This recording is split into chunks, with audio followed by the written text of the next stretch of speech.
Secunderabad BRS MLA పద్మారావును మాజీ మంత్రి KTR MLC కవితతో పాటు పలువురు బీఆర్ఎస్ నేతలు పరామర్శించారు. ఇటీవల డెహ్రాడూన్ పర్యటన నేపథ్యంలో గుండెపోటు రావడంతో వైద్యులు పద్మారావుకు స్టంట్ వేశారు. నిన్న తన నివాసానికి రావడంతో ఆయన పరామర్శించి యోగక్షేమాలు తెలుసుకున్నారు. వైద్యుల సూచన మేరకు విశ్రాంతి తీసుకుంటూ ఆరోగ్యాన్ని కాపాడుకోవాలని నేతలు సూచించారు. నియోజకవర్గ ప్రజలు, అభిమానులు ఆందోళనకు గురికావద్దని, పద్మారావు ఆరోగ్యం నిలకడగా ఉన్నట్లు కేటీఆర్ స్పష్టం చేశారు.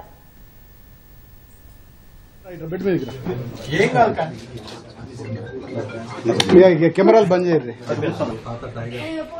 एयरपोर्ट पे ना हो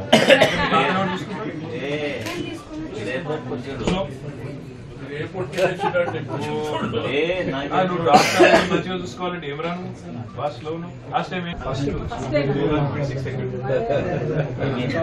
ఏమైందా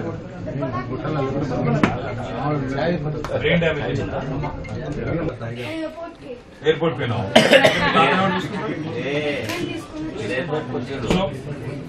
एयरपोर्ट पे